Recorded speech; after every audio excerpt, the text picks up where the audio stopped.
Welcome back to the podcast. Today I'm talking to Robert Mangold. Robert is the head of partnerships at Proof Positioning, and he is on a mission to make solid primary research available to small business owners who are looking to maximize their value to the marketplace. Well, Robert, welcome to the pod.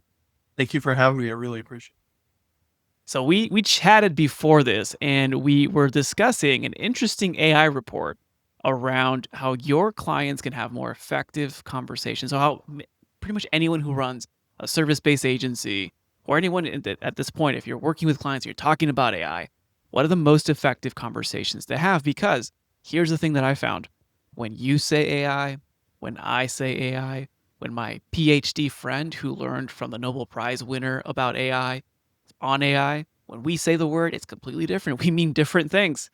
And that's the interesting thing about something that's so ubiquitous, but yet something so easily accessible. So, Robert, could you dive in? Tell us a little bit more about what you found in the report and some interesting nuances that you think would be a good call out. Yeah, since we primarily partner with agencies and consultants across the U.S. and internationally, we we saw an opportunity to uncover some uncertainty, or really to remove uncertainty from the equation around conversations around AI. Found that like our agency partners didn't know how to talk about it. What do the clients really care about it? So we went and we did an extensive study on it was focused on enterprise, but there are absolute nuggets in there that are applicable across the spectrum. We focused on enterprise because they were they were the large and breadth, and they have, like, a lot of people wear less hats than they do in small business, and so we can isolate understandings from, like, departments. And we really found that there's some key opportunities for agencies right now to differentiate themselves, because we're still well, I mean, it feels like we're a few years in, we're still pretty early. Our insights uncover the fact that Mhm. executive leadership teams are owning AI policy now.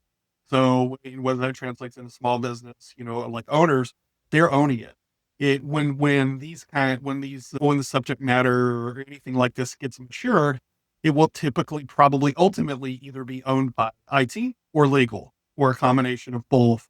Ultimately, IT informed by legal, and so we see an opportunity right now. So especially in early conversations, and I don't want to jump to some of the end of it, but there were some things that we found.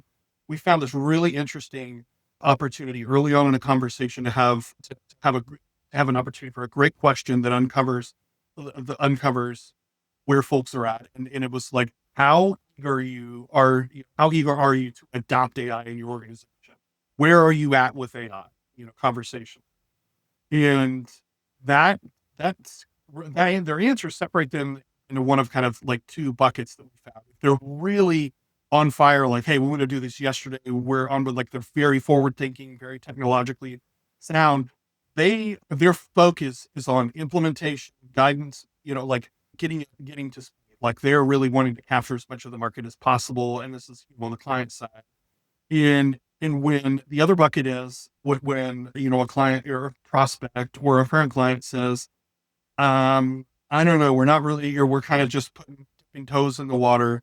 That gives you an opportunity to introduce a great leadership conversation, because you Mhm. help understand the step-by-step process. And that, coupled with the most, if you look at our report, if you reach out to me, and have contact details later, but I'm going to kind of give a little bit of the answers. So ultimately, what people want is transparency. And Mm. in that conversation with this audience of folks that are maybe a little bit slower to adopt, that transparency builds what we call trust. Like, trust isn't just this one big binary thing. It's like, brick by brick, you build up trust unit, and you have a really good opportunity to effectively position yourself, whether you're an agency or a consultant, as a leader, to help them uncover the best ways to utilize AI to maximize, the business opportunities that this or prospect has. And it's really interesting. So early on, that's the first question you should ask: how For eager the are you to transparency adopt piece, AI? right? Yeah, yeah, and then real ultimately, what they want to know, and this isn't giving the answers, they really want to know when you're using it. Should be a topic of conversation. Shouldn't like not like all filled with legalese. Feel like that because that's not who owns it. No, it isn't legal that needs to see every I dotted It's T crossed. practical Very application, right? very cool for natural language, transparent conversation. This is when we're going to use AI. We'll on these things right here. If we ever use it, we're going to tell you. And that transparency concept is 100% what folks are looking for right now. Really interesting. In the study, the companies that you work with, are a lot of those either not adopted it or have they already tried a pilot? Because usually the stat right now is that about 95% of pilots have failed. Yeah, no, exactly. Well, because and some of it is 'cause they don't know what to do with that. They're piloting Mm, on things that maybe, don't uh, matter. yeah, exactly. They really don't matter. Like, or realizing the thing that they piloted on that they thought could just run on itself needed a lot of oversight. And so some of it, this is where there's opportunities, especially in professional services, is to help give guidance. Because for the folks on our side of the world who use it daily, we understand what you have to really understand the limitations. We really understand the limitations. Like if I generate anything, whether it's an email or a summary document, I need to make sure that it's correct. I need to go through and look at the out. I need to know what the output has to look like as if I wrote. So it's should be, as like a time saver, in certain ways like that. You should be able to gain efficiencies with that, but it still needs a significant amount of oversight. We're not yet to the day where I can just have a conversation with with my laptop and say, hey, remember this conversation? Did you go did this and this and it's fire and forget? I need to look at the outputs now and understand what those are. And that's like we're seeing some of the folks who've tried and piloted what we're seeing like really great writers are and copywriters who everyone thought was going to be replaced immediately.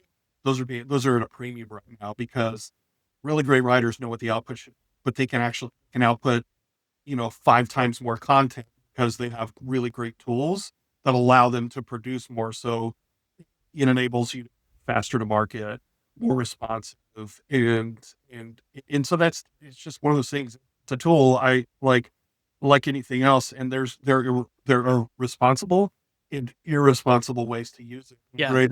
Great agency has the opportunity to help guide clients as to how to do that because we've seen companies like absolutely fall flat when they just totally rely on it in both on the agency side and on the client side because it's just not there Yeah, yet. it's just a disaster if you don't think and you outsource your thinking. That's something that I've Yeah, been adamant about, either yeah, on this pod as much as I could be, or also in my writing. Is that you can't outsource your thinking.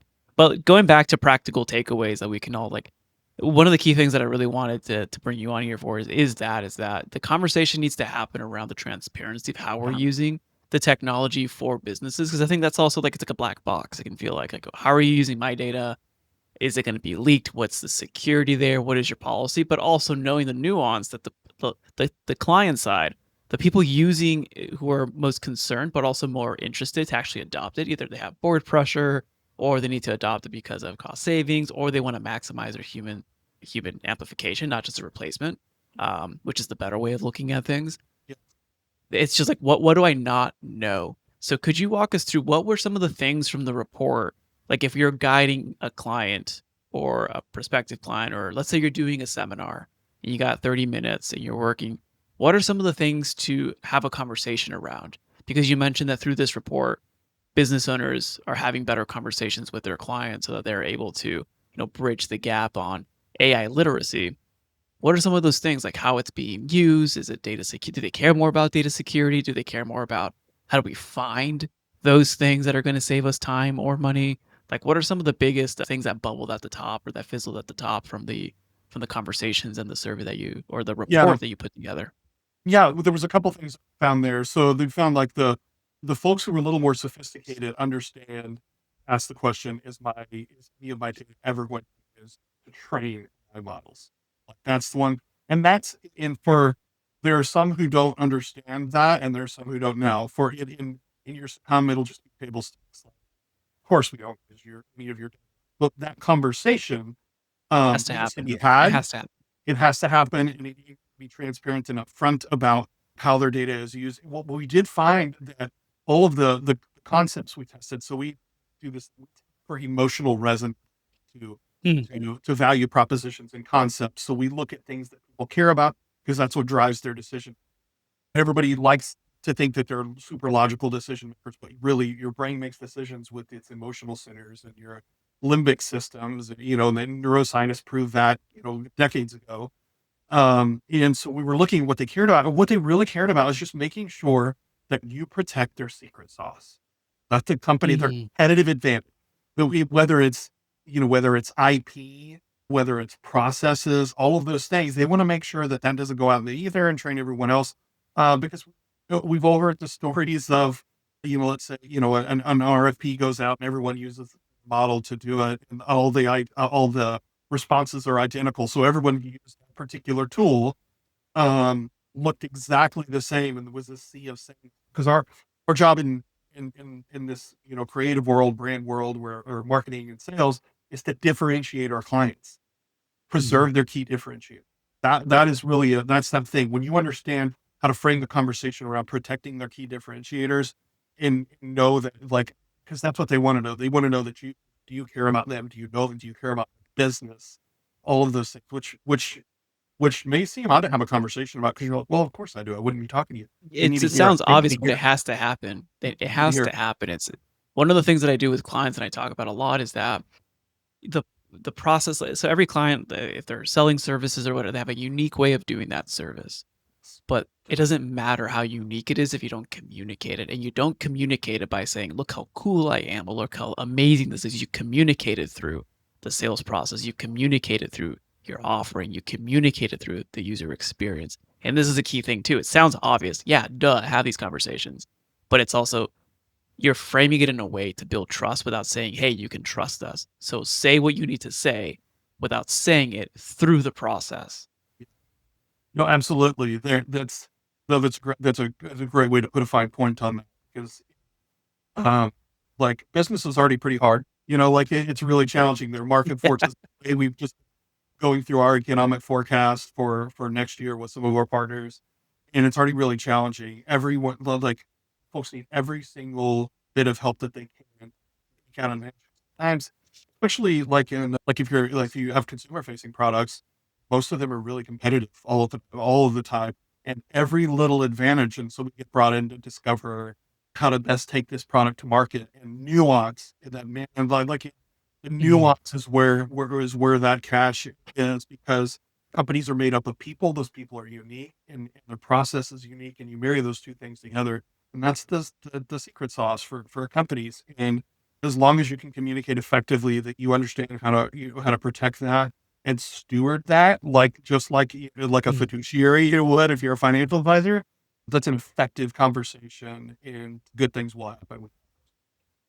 So being a fiduciary for their data and their secret Yeah. sauce. What other Are there any other points as important as that? Because there's a few other things that I remember from the report that came through it. But are there any, let's say, 2 or 3 points that we should have in that conversation? Yeah. So, like I said, you start off the conversation, started early, started transparently, and be willing to be a guide. So in this case, some of the points that we saw that are in there is, your teams, as much as possible, need to understand the tools that are out there, because they're iterating and getting better and better every day. So that you really need to understand, like, clients are expecting guidance on this, especially when they're in that one bucket of, like, hey, we don't really know what we're doing. And they really expect, and deserve really good guidance across the board as to like best practices, how tools are being used. And so keeping your team familiar. One of the other things is, like, have an AI policy. Have one. It needs to be a document of conversation, kind of like we said in summary earlier. Have it early, and understand, like, in your agency consultancy, you need to have someone who, in a group, ideally it's a leader, at the top of leadership in your organization. You need to have them own that process, and and you need to continually educate your entire team on tool use. I know Mhm. there's a few folks that have come across in our world who are like, I never want to use it, I hate it, and it's just like when Photoshop came out. I heard a lot of the stories of designers and typesetters from before who were like, man, I don't know. And some of the folks was just like, hey, we really need to evolve. Now they can do more cool work. And it's just one of those things that, it's a tool.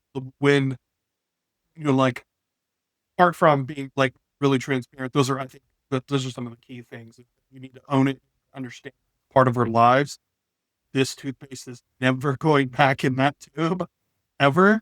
And honestly, being on the forefront, educating yourself. There are like reach out to peer groups or like even me. Like I'm a part of an AI mastermind with agency owners across the US, and we meet every month and talk about practices and talk about new products that are coming out, use cases and tools to be able to level. So this is, like I said, this, part of what you do. We're tides and ships people. So we believe in Mhm. educating and helping as many people as we possibly can. Find other like-minded people who are, and really don't hesitate to do a lot of discovery and ask a lot of questions because it, don't be, I would say, don't be super quick to settle on one tool and go completely all in forever and Oh, yeah, sign a yeah, three-year they're gonna sign be a 3-year ubiquitous. contract, with some big tool because I've seen tools get replaced in minutes, in weeks and weeks and weeks. And so I wouldn't say be reluctant, but have an eyes wide open understanding of the fact that we're so early on. And so I have I happen to have a friend who I went to college with who's now head of creative at NVIDIA for AI and enterprise. And I texted him and said, hey, what have you seen some cool stuff? He's like, you don't even understand because he gets to see it months early before things are coming out because they got to build creative around it. He's like, it would blow your mind. It would absolutely melt your brain at what some of these startups are doing. And then when it comes to opening a whole entirely new industry like humanoid robots and things, Mhm. those are part and parcel of our lives. I think it's really exciting, and of course, there are potential things to watch out for when it comes to trust and safety. But Yeah. that's really what clients want in this conversation is just transparency. They want partners. Partnerships through transparency, having a policy, not only that you just talk about, but that you actually operationalize how to use it, when not to use it, rules and Yes. don'ts, the settings to set up, how we're not going to share client information to things that train them, obviously, but having that in place, disclosing that with clients. I think that makes it pretty practical because you can run workshops with this. You can do lunch and learns with this as well with your clients or prospective clients. You could possibly do webinars and just like, depending on your actual level of expertise. If you just use, I mean, the tools out of the box and start chatting with it, maybe that's not the best use case Yeah. there since everyone can do that. But I'm assuming a lot of the use cases here are developing product or helping people actually implement solutions that save real ROI or cost savings. And really, and that key thing that I want to hear, like, again, have it as a topic of conversation. There are some folks who are really far ahead and they've got legalese like, oh, we've got our AI policy. We're just going to email it over to you. And you've got to expect, That's rare. that's all business owners and SMBs, right? But the ones who are getting it right, are able to translate complex human terms and to help guide or meet the prospect or the client where they're at. They're going fast, they're really going to move fast and break things. Awesome. Know where they're at and know where that's good and be able to be another set of eyes for them when they need guidance. Absolutely do both. Offer the guidance and offer the support and training the system around. Because that, frankly, those are the things that like we all want client stickiness, like those trust units I said, when you would consistently build them up and take care of day after day after day, and add more, and consistently look out for them and add value. That's what they want. Like it's You hard need to walk partners. They're looking for partners. for new partnerships. It's really hard. It's hard to walk away from that because they want more ideas to come in the door for them. It's like and there are some folks who just want vendors and they want you to just say, knock out this for me. Okay. But you want people who like want true partners that are tested clients for the folks that we're talking to here. You want long-term partnerships where there's a significant value in you entering. You're bringing in great ideas they can use to grow their business. Yeah, that is the key. No, I love this. So for One, everyone, it's the report. You got what 100, 120, 150 companies respond to you, and this was back in September. So this is still fresh yeah, research. Robert, for everyone here on the pod, where can people go to one, thank you for sharing this, yeah, and two, learn more about you, connect with you, get access to the report. yeah, absolutely. So look me up. LinkedIn is probably the best way to get a hold of me. My name is Robert Manigold. I work for a company called Proof Positioning. Reach out and let me know that you saw the pod. I'll be glad to share my policy, be glad to answer questions and help you out in any way that I possibly can. Because, like I said before, and it was a couple times, we're sides and chips people. We believe that life should not be this zero sum. If when I see Yeah, other good people, when I see good people winning, and that's a life worth living for. Like that's what yeah, I'm here to do. Life's way too short to be the other way. So reach out and find me on LinkedIn and also try like I gave a TEDx talk several years ago and I was talking about spotting opportunities for others. It's a challenge talk, so I would challenge you to take a look at it. Like, see if you can go through your spotting opportunities for others, not just yourselves. Because so many mhm, times we run into, a business opportunity or something that may not be perfect for us, but perfect for someone we know. Also, I challenge you to live an abundant mindset to where make the right introductions and do that. Since I kind of accidentally stumbled on that because it just seemed like it was the right thing to do. I didn't come from traditional new business. I came from operations and it worked and I kept doing it. And I was like, well, that's just how I modeled my life. So I nice. love waking up every day, being able to spot opportunities for other people and try honestly put more good into the world.